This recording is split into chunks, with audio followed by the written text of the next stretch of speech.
네, 반갑습니다. 저는 서울대학교 행복연구센터의 홍영일입니다. 오늘 저는 미래형 수업을 선도하는 특수교사의 마인드셋을 주제로 제가 발표를 한번 해보도록 하겠습니다.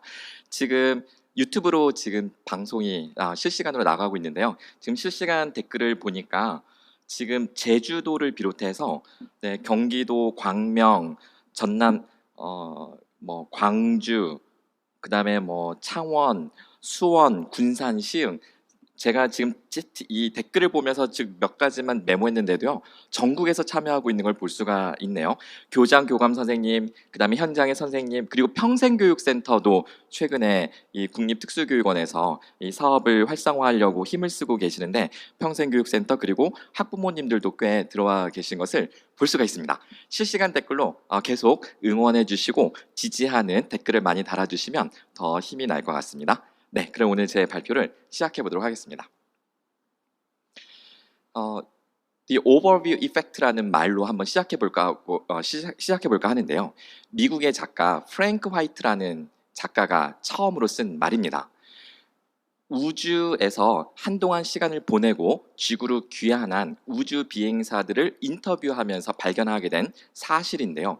우리 인간이 높은 곳에 올라서서 한동안 저 밑을 이렇게 조망해보고 성찰을 하게 되면 그 전에는 우리가 생각지 못했던 그러한 새로운 넓은 관점의 생각을 가지게 된다고 합니다. 지구를 떠나기 전에는 내가 살고 있는 우리 작은 동네, 가족, 그 다음에 친한 친구들만 생각하던 그러한 마인드가 한동안 우주에서 머물다가 다시 지구를 귀환하면 보편적인 인류애를 가지게 되면서 세상을 더 넓게 바라보게 되는 거죠. 저렇게 초록빛으로 반짝반짝 빛나는 아름다운 별에서 내가 이렇게 아웅다웅했구나 라는 생각을 하게 된다는 겁니다. 오늘 제 강의는 이런 관점에서 과연 나는 특수교사로서 내 삶의 어디에쯤 와 있을까? 내 삶의 의미는 무엇인가? 과연 나는 교사로서 주체적으로 무엇인가 교육 활동을 하고 있는지, 나아가 과연 나는 행복한가? 이런 질문들을 한번 마음속에서 던져보셔도 좋지 않을까 생각이 듭니다. 나는 과연 행복할까? 저희 최근에 행복을 연구하는 많은 학자들이 있습니다. 행복의 연구는 그렇게 역사가 길지는 않은데요. 행복한 사람들의 가장 두드러지는 특징이 무엇일까요? 행복을 연구하는 학자들에 따르면 행복감이 높은 사람들의 가장 두드러지는 특징은 바로 우연을 즐길 줄 아는 능력이 출중하다라는 것입니다. 이 우연을 즐길 줄 안다. 이것은 무슨 의미일까요? 이 세상이 우리가 통제할 수 있는 그러한 세상에 살고 있는 것이 아니라 통제가 되지 않는 불확실성 사회에서 살고 있기 때문에, 그래서 이 불확실성 상황에서 각광받는 인재상이 우연을 즐길 줄 아는 사람이라는 의미도 내포하고 있습니다. 바야흐로 우리는 지금 이 불확실성 시대를 살아가고 있다고 할 수가 있는데요. 그래서 불확실성과 친구가 될 필요가 있습니다. 한 치 앞도 내다보지 못하는 우리의 인생이죠. 제가 영상 한 편 보여드릴게요. 할머니와 할아버지가 등장하는데, 할머니가 얼마나 심심했든지 할아버지에게 장난을 치는데 한번 영상을 보실까요? Honey, I'm Yeah. going to show you a trick. Okay, show me a trick. See the penny? I see the penny. I'm going to put this bottle of water right on top of the penny. Okay. And I'm going to put this over it. Okay. And when I say the magic words, Yeah. the penny's going to go inside the bottle. Really? Yes. Okay, let me see this happen. Okay. Now I got the towel. Boogie boogie. Boogity boogity. Boogity boogity. Boogity boogity. Okay. Now you look down in there and the penny's inside the bottle. Oh!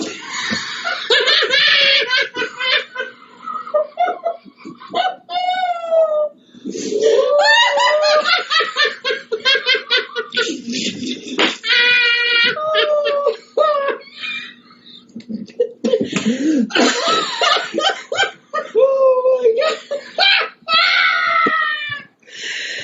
Gotcha! 네, 잘 보셨나요?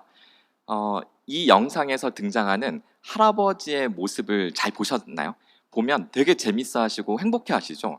이 영상 보시고 재밌겠다. 오늘 저녁에 집에 들어가서 우리 남편에게, 우리 신랑에게 또는 우리 아내에게 한번 해봐야 되겠다. 그런데 이거 상상만 해도 왠지 주먹이 날라올 것 같고 물병을 집어던질 것 같은 생각이 드시죠? 사실 이렇게 누군가가 예측을 빗나가는 이런 장난을 나한테 쳤을 때 이 장난을 당하는 입장에서 누군가는 버럭 화를 내고 누군가는 이 영상 속 할아버지처럼 행복해한다. 누구는 화를 내고 누구는 즐거워한다. 그 차이가 무엇일까요? 그것이 바로 불확실성을 견딜 수 있는 내공이 있느냐 없느냐 차이일 것입니다. 이러한 불확실성 시대를 살아가는 우리는 이러한 내공을 우리 아이들에게도 길러주어야 될 것이고요.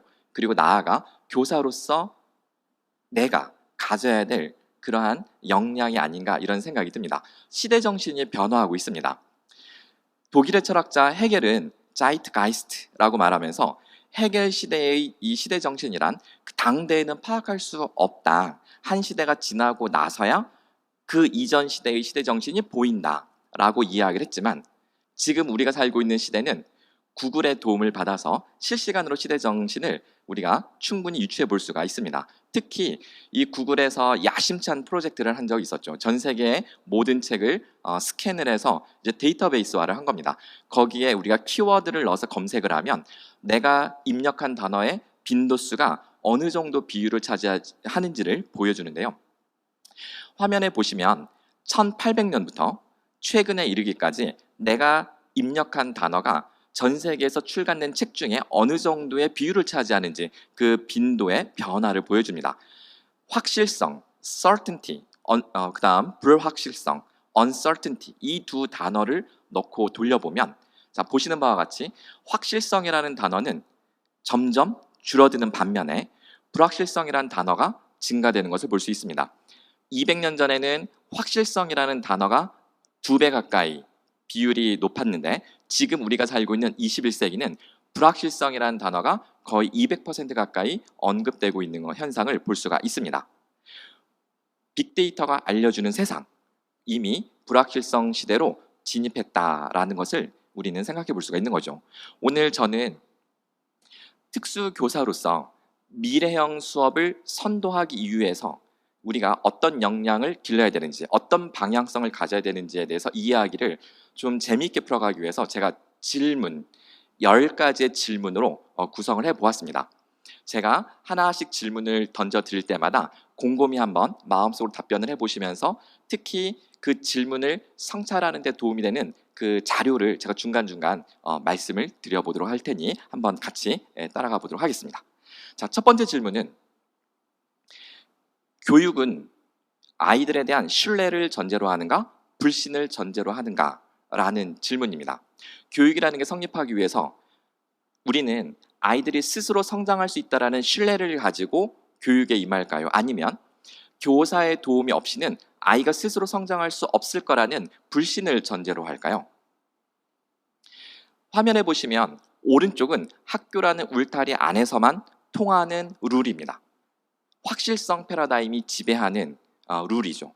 반면에 학교라는 울타리를 벗어나면 실제 세상을 지배하는 룰은 불확실성, 즉 예측 불가능성입니다.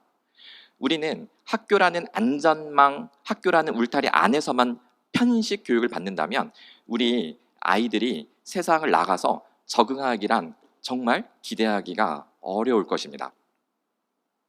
그래서 이 실제 세상의 아이들이 접하게 될 이 실제 세상의 룰을 아이들이 경험하려면 학교라는 울타리의 경계를 우리가 무너뜨려야 될지도 모릅니다. 자, 예를 들어서 전통적인 교육의 핵심 키워드는 피드백입니다. 자, 그런데 이렇게 질문을 던지면 어떨까요? 장애 학생들은 이 피드백이라는 것은 교육 목표에 안전하게 도달하도록 하기 위한 과학적인 통제 장치인데 장애 학생들은 이러한 과학적 통제 기법인 피드백으로 잘 길들여지는 것이 미래의 삶을 가꾸어 가는데 필요한 것일까? 아니면 주체적으로 자신의 삶을 영위하도록 도전하는 인간으로서 성장하도록 피드백을 멈추고 피드 포워드를 하는 것이 중요할까? 자, 이때 피드 포워드라는 것은 평가를 하지 않고 판단을 중지하고 지지하고 응원하는 것을 말합니다. 자, 두 번째로 why라는 질문과 why not 이거 한번 생각해 볼까요? 학교에서는 why라는 질문을 훈련시키고 그리고 why라는 질문에 답변을 잘하도록 연습을 시킵니다. why라는 질문은 이유를 묻는 것이고 명분을 만들어 보라는 질문이죠. 하지만 예를 들어서 우리가 한번 생각을 해볼까요? 어린아이가 선생님에게 쉬는 시간에 가서 선생님 저 이거 해도 돼요? 라고 이렇게 딱 물어요. 그럼 선생님이 그럼 되지. 근데 왜? 라고 why를 물었을 때 아이가 솔직하게 말할 가능성은 얼마나 될까요? 대부분 눈치껏 선생님이 원하는 답을 하게 될 겁니다. 그리고 그것이 익숙해진 아이들은 선생님이 원하는 답을 하면서도 자신의 솔직한 생각을 한다라고 스스로 착각을 하고 있을지도 모릅니다. 이것이 왜 착각일 수 있는지 why not의 질문을 생각해 보면 금방 알 수 있습니다. 자, 꼬마가 선생님에게 선생님 이거 해도 돼요? 라고 물었을 때 왜 안 되겠어? 얼마든지 하렴. why not? 이렇게 반응을 하면 그 아이는 네 선생님 하면서 얼른 친구들에게 뛰어가면서 얘들아 선생님 이거 해도 된대. 자 그러면 우리 이제 뭐 해볼까? 이거 가지고 자 그때부터 상상을 하기 시작하면서 놀이가 시작이 되는 거죠. 이것을 왜 가지고 놀으려고 했니? 라는 그 이유는 실제로 논다라는 이 놀이의 실천 과정에서 이유가 만들어집니다. 그래서 요즘에 스타트업들이 많이 붐이 일어나고 있잖아요. 스타트업에서 찾는 인재는 Y형 인재가 아니라 Y나 스피릿을 가진 인재입니다. Y는 끊임없이 과거 회귀적 사고를 촉진하는 질문인 반면 Ynot은 미래를 향한 상상력을 자극하는 질문이죠. 자, 이렇게 우리의 국가 교육 과정이 Y라는 질문 한쪽에 이렇게 편향되어 있다면 과연 우리는 미래를 준비하고 있는가? 미래 수업을 선도하는 교사가 던져야 될 질문은 습관적으로 Y를 던져야 되는가, Ynot을 던져야 되는가 이런 생각을 해볼 필요가 있지 않나 생각됩니다.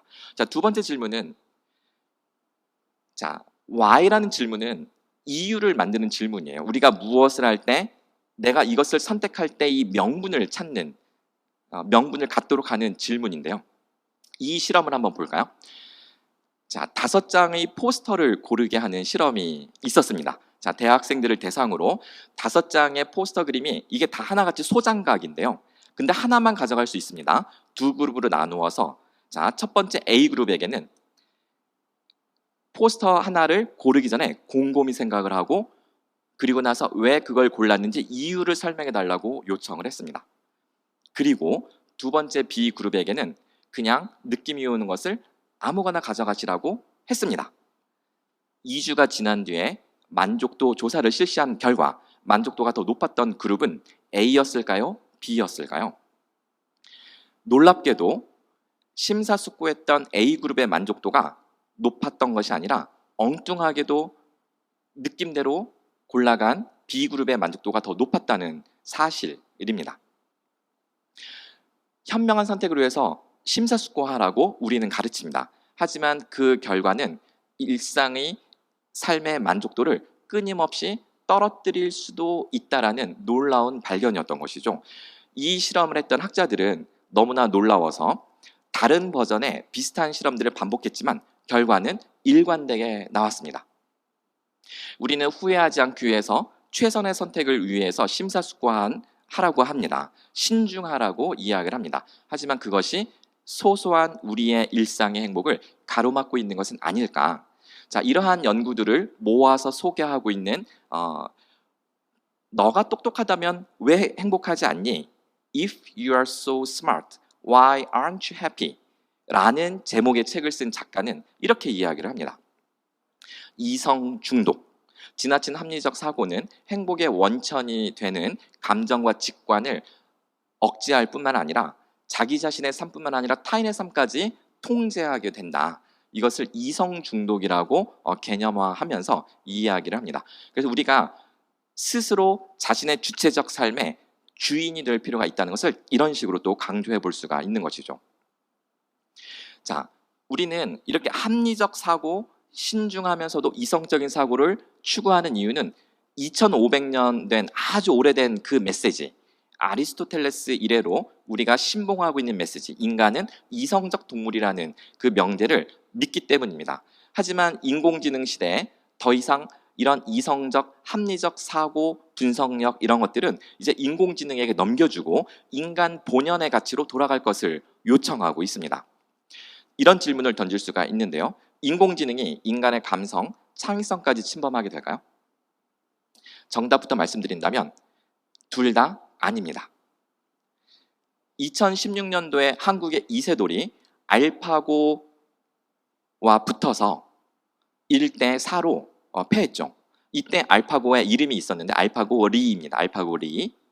그리고 그 다음에 2017년도에 중국의 커제 구단, 세계 1위인 커제 구단이 알파고 마스터와 붙어서 0대 3. 이때 커제는 세 번째 판을 지면서 눈물을 흘리는 장면이 언론에 포착이 된 적도 있습니다. 한국의 이세돌은 한 번이라도 이겼는데 자기는 한 번도 이기지 못했다는 것이죠. 그래서 이 알파고를 개발한 구글의 자회사인 이 딥마인드에서는 이제 인간은 알파고의 상대가 되지 않는다. 인간을 물리치고 완전히 새로운 신종 알파고 제로를 만들어서 알파고 마스터와 대결을 붙입니다. 이세돌이나 커제와 붙었던 알파고는 인간의 바둑 데이터, 기보 데이터를 가지고 패턴을 학습한 인공지능이라면 새로운 알파고 제로는 데이터를 인풋받지 않고 스스로 바둑을 깨우치는 방식으로 프로그래밍된 인공지능이었습니다. 자, 100번을 싸웠습니다. 누가 이겼을까요? 89대 11. 이 결과를 세계적인 학술 저널 네이처에 발표한 이 구글의 논문입니다. 거기에 보시면 알파고 제로는 프로그램을 가동시킨 지 불과 36시간 만에 한국의 이세돌을 물리쳤던 알파고리의 성능을 능가하는 그 데이터를 보여주고 있습니다. 인간이 가진 지식의 한계에 구속되지 않았기 때문에 더 강력해졌다. 스스로 깨닫고 창의성까지 겸비한 훨씬 더 강력한 알파고가 등장했다. 무슨 이야기일까요? 어쩌면 창의성은 인간 고유의 능력이 아닐지도 모른다라는 상당히 겁이 나는 메시지를 던져주고 있습니다. 자, 그렇다면 감성이 인간의 고유 가치일까요? 자, 이렇게 질문을 던지면 어떨까요? 미래의 아이들은 또는 학부모는 사람 선생님과 인공지능 선생님 중에 누구를 선택할까요? 우리 유튜브로 참여하고 계시는 우리 전국의 특수교사 우리 선생님들은 앞으로 인공지능 선생님이 우리 원장님이 교장 선생님이 인공지능 교사를 이렇게 채용해서 이제 반이 두 개가 만들어진 거예요. A반, B반. 자, 나는 A반 인간 선생님, B반의 인공지능 선생님. 자, 학부모들은 어디에 줄을 쓸까요? 우리 아이들은 어디에 줄을 쓸까요? 아마 그래도 내가 사람이니까 나에게 줄 쓰지 않을까라고 그 미련을 갖고 계시는 선생님들이 계실 수 있는데요. 왜 선생님을 선택할까요? 라고 질문하게 되면 많은 선생님들이 인간적이니까요? 라고 하십니다. 하지만 영화 작년에 나무주연상을 받았던 아카데미상 시상식에서 호아킨 피닉스가 주연했던 영화 여기 이제 스칼렛 요한센이 목소리 연기했던 인공지능 사만다가 나옵니다. 근데 여기서 이 테오드르 역을 이렇게 역할을 했던 호아킨 피닉스는 이 상대방이 인공지능인 것을 알면서도 그 위로의 세계에 푹 빠져듭니다. 심지어 사랑하게 되는 것이죠. 네, 그렇게 이 아내가 이 별거 생활을 하던 뭐 이혼이나 다름없는 별거 생활하던 아내가 와서 당신 미쳤냐고 정신 차리라고 해도 나를 위로해주는 이 인공지능을 나는 버릴 수가 없다, 포기할 수 없다 이런 이야기를 합니다. 2015년도에 영국 드라마 휴먼스라는 드라마는 인공지능이 일상화된 세상의 삶을 그리는 드라마인데요. 여기서 가정주부 인공지능 로봇이 그 가족 구성원들로부터 온갖 사랑을 독차지하게 됩니다. 그때 상처를 받은 사람 엄마 주인공에게 이 인공지능이 이렇게 말합니다. 나는 당신보다 더 강하고 더 빠르고 그리고 지치지 않고 이런 이야기를 합니다. 그 말에 이 인간 엄마 주인공은 큰 충격을 받게 되는 그런 장면이 연출되기도 합니다. 인공지능은 인풋 데이터를 받아서 그것을 해독하고 그리고 나서 그거에 따라 알고리즘대로 반응만 하면 되기 때문에 인간처럼 예측 불가능하지 않습니다. 상당히 안정된 리액션을 할 수 있기 때문에 앞으로 보육 시스템의 인공지능이 일상화되는 것은 거의 기정사실화되었다고 보아도 무리가 아닌 그런 시대를 우리가 지금 살고 있는 것이죠. 자, 그렇다면 인공지능 시대에 맞설 수 있는 인간 고유의 본성은 과연 무엇일까요? 이것을 알아야 우리 장애의 아이들 그리고 우리 특수교사 선생님들의 미래 방향성을 가늠하는데 뭔가 단서를 포착할 수 있을 것입니다. 최근 21세기 들어와서 노벨상을 받는 2명의 학자가 주목한 인간의 본성이 있습니다. 그것은 바로 인간의 직관적 본성입니다. 영어로는 인투이션이라고 하는데요. 특히 경제학자인 리차드 테일러, 미국 시카고대 교수, 그 다음에 심리학자인 다니엘 카네만, 미국 프린스턴대 심리학과 교수입니다. 이들은 인간은 추호도 합리적이지 않다. 인간의 본성은 상당히 직관적이어서 예측 가능하지 않은 이러한 인간의 직관적 본성에 맞게 모든 학문을 새로 다시 정립해야 된다라는 이야기를 메시지를 세상에 던지고 있습니다. 아무리 남자 화장실에 이렇게 경고 메시지를 써도요, 화장실은 상당히 지저분합니다. 하지만 파리 그림 하나 그려 붙여 놓는 것으로 문제가 해결이 되죠. 남자의 사냥 본능을 자극하는 것이 이성을 설득하는 것보다 낫다라는 거죠. 이 질문에 한번 다들 답변해 보시겠어요? 자, 정답은 몇 번일까요? 자, 이 질문을 드리면 전국에 제가 많은 선생님들께 질문을 드리면 대다수가 틀립니다. 그런데 이 똑같은 질문을 중학생이나 고등학생들한테 질문을 하면 지금까지 제 질문을 받은 모든 중학생, 고등학생들은 100% 이 질문에 정답을 맞췄습니다. 이 질문의 정답은 1번, 2번, 3번이 아니고 4번입니다. 1번, 2번, 3번은 인간의 이성에 호소하는 설득적 메시지입니다. 너가 생각이 있다면 이렇게 좋은 일에 쓰인다는 세금을 내야지. 야, 벌 받는다는데 세금 안 낼 거야? 너가 생각이 있으면 세금 내야지. 이런 식인 거죠. 하지만 4번은 이성에 호소하는 것이 아닙니다. 그런데 사람들은 4번의 메시지에 움직인다는 거죠. 자, 이와 같이 인간은 한 치 앞을 예측하기 어려운 직관적 본성을 가지고 살아간다는 겁니다. 자, 그렇다면 얼마 전에 교육부와 그 정부에서 앞으로 인공지능 시대의 교육 정책의 방향과 핵심 과제로 3대 과제를 발표한 게 있었는데 거기서 바로 이 감성적 창조가 상당히 잘 도출된 과제라는 생각이 들어서 제가 가져왔는데요. 이세돌이나 중국의 커제 구단을 물리친 그 알파고를 물리친 알파고 제로가 가진 창의성은 매뉴얼적 창의성입니다.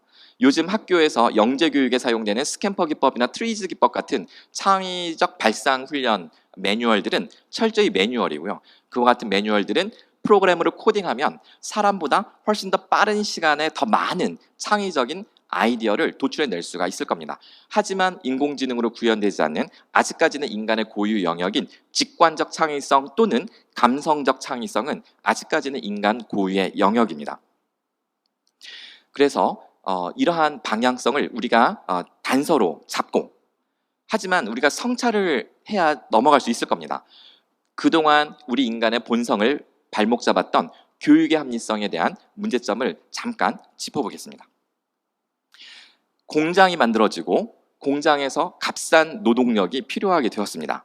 그리고 전기 에너지나 혹은 여러 이 컨베이어 벨트 시스템들이 보급이 되면서 대량 생산 혁명이 일어났을 때 이 대량 생산 혁명, 이것을 혁명이라고 할 수 있었던 획기적인 변화는 바로 소위 테일러 시스템 또는 포드 시스템이라고 알려져 있는 이 표준화의 이 노력이 그 밑바탕에 깔려 있습니다. 자, 이때 표준화란 제품의 규격을 표준화했다는 뜻일까요? 아니면 제품을 생산하는 공정, 즉 프로세스를 표준화했다는 뜻일까요?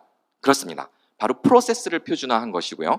이 프로세스를 표준화하기 위해서 기존의 장인들이었던 이 마스터들이 표준화된 매뉴얼대로만 자기가 맡은 바 역할에 최선을 다해야 되는데 잘 안 되죠. 왜냐하면 주체성이 살아있는 기존의 장인들이 매뉴얼대로만 하라는 대로 따라줄 리 만무하죠. 그래서 바로 이들을 관리 감독하는 소위 매니저를 붙이게 됩니다. 그래서 매니저라는 포지션이 포함된 공정 시스템이 바로 이 표준화 시스템이죠.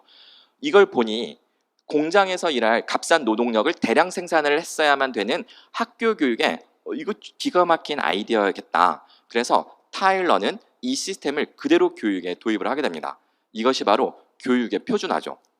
이 교육의 표준화 시스템 하에서 학교라는 시스템 하에서 교사들에게 재량은 인정되지 않습니다. 주어진 매뉴얼대로 따라야 되는 것이죠. 그래야 표준화된 인재가 배출될 수 있기 때문에 그렇습니다. 인터넷이 보급이 되고 그래서 모든 것들이 자동화되고 그 공장에는 노동자들이 줄어들면서 다들 그러니까 이 남는 시간 예술 활동을 한다거나 서비스 산업으로 이동을 하게 되죠. 학교는 어떤가요? 선생님들도 이제 노동력을 줄이고 조금 더 여유 있는 삶을 즐길 수 있게 되었을까요? 아니에요. 아이들은 학교에서 보던 선생님, 지긋지긋한 선생님을 또 집에 가서도 또 봐야 되고, 네. 인터넷 교육이라는 걸 통해서 합리성이 오히려 더 심화되는 아이러니한 상황을 우리 교육은 겪고 있습니다. 이제 한치 앞을 내다보기 어려운 인공지능 시대에 과연 학교 교육은 어디를 향해 가게 될까요? 학교라는 시스템을 만들어서 합리성 교육을 심화시켜 오고 있는 이 학교가 과연 세상은 이제 직관과 창조성을 강조하는 시대로 넘어갔는데 여전히 합리성을 강조하게 될까요? 과연 우리 특수교사의 미래에 요구되는 역량은 무엇이라고 우리가 이야기를 해야 될까요? 혹시 이거는 아니어야 되지 않을까? 합리성이란 사실 우리가 무엇을 증명하거나 설득하거나 혹은 같은 일을 반복할 때 필요한 역량입니다.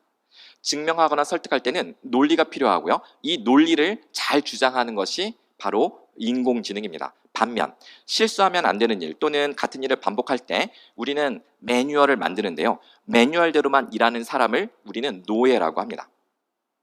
결국 합리의 노예가 되어온 것은 아니었던가? 모든 것이 목표, 계획, 실행, 평가, 피드백 또다시 이 루틴을 우리는 매일같이 반복합니다. 합리성이 지배하는 일상에서 우리가 탈출할 필요가 있겠는데요.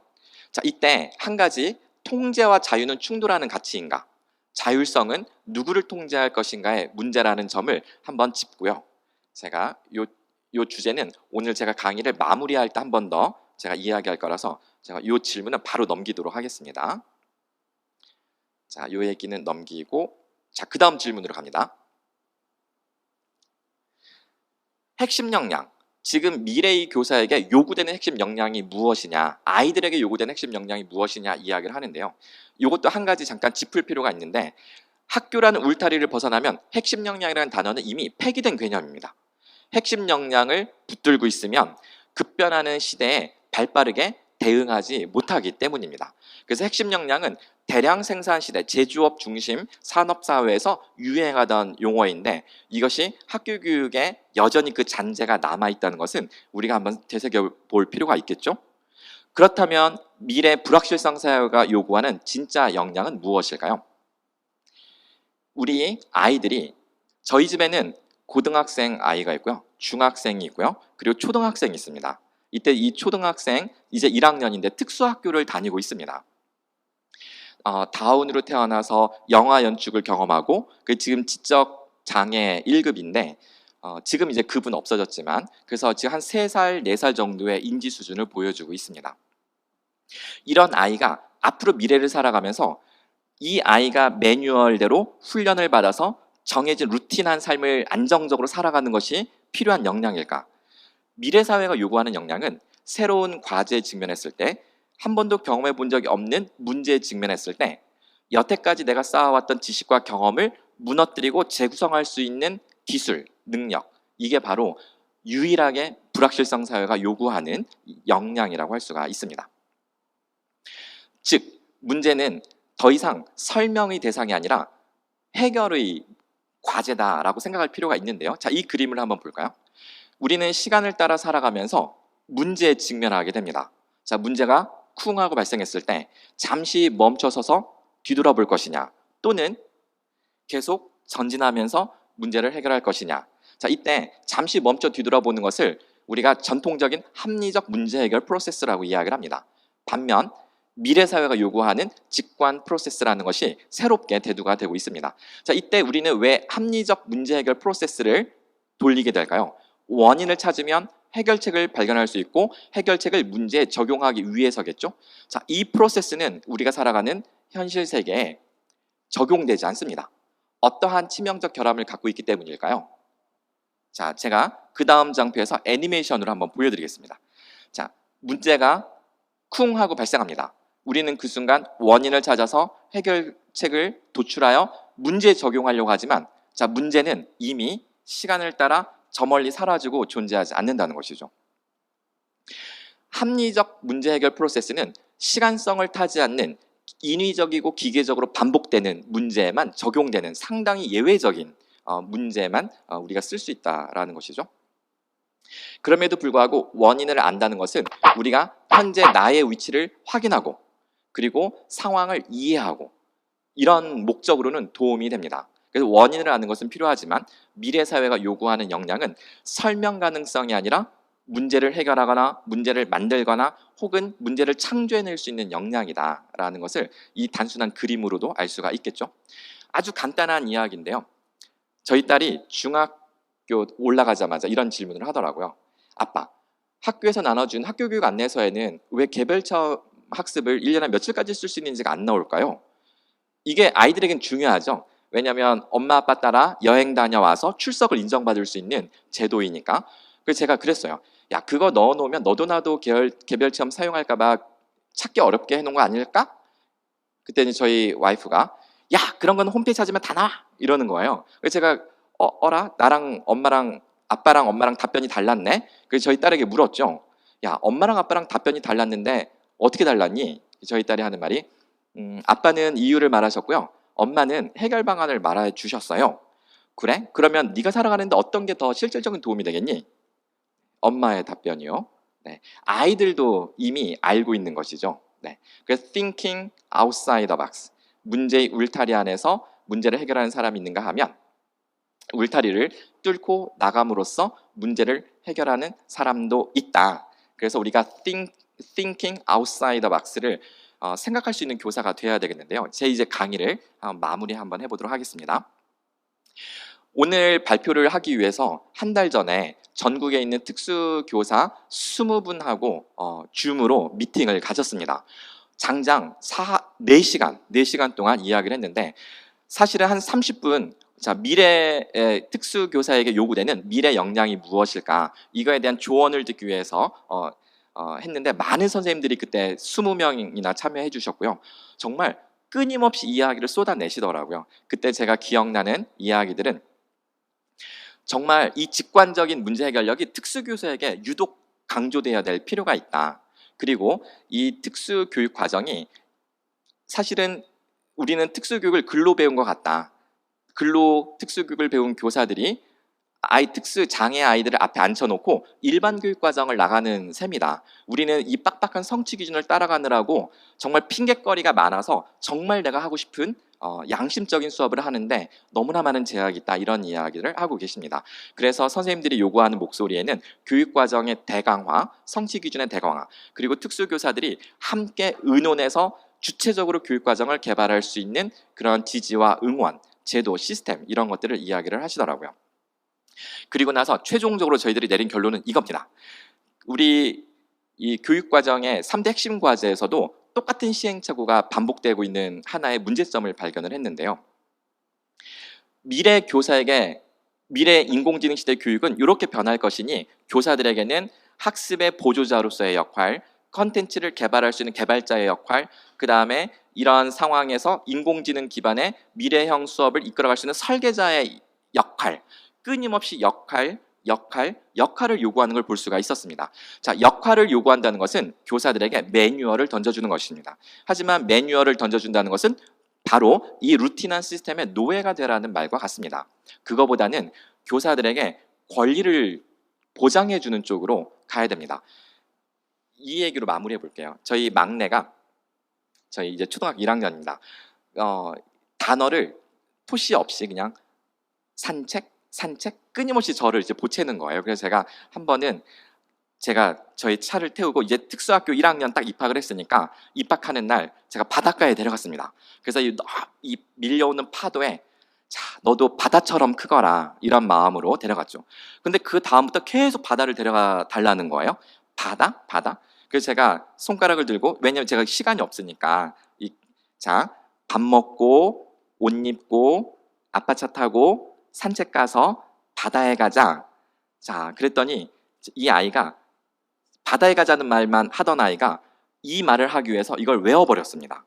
자, 그럼 이때 생각을 해보는 거죠. 이게 이 축소판으로 한번 생각을 해보는 겁니다. 자, 제가 했던 거는 매뉴얼일까요? 직관일까요? 합리일까요? 직관일까요? 이 방법을 순간 떠올린 것은 직관. 하지만 이것이 이제 프로세스가 되었으니까 이거는 매뉴얼입니다. 합리입니다. 하지만 이 방법을 주구장창 쓸 수는 없을 겁니다. 어느 순간 이것을 발전시켜야 되겠죠.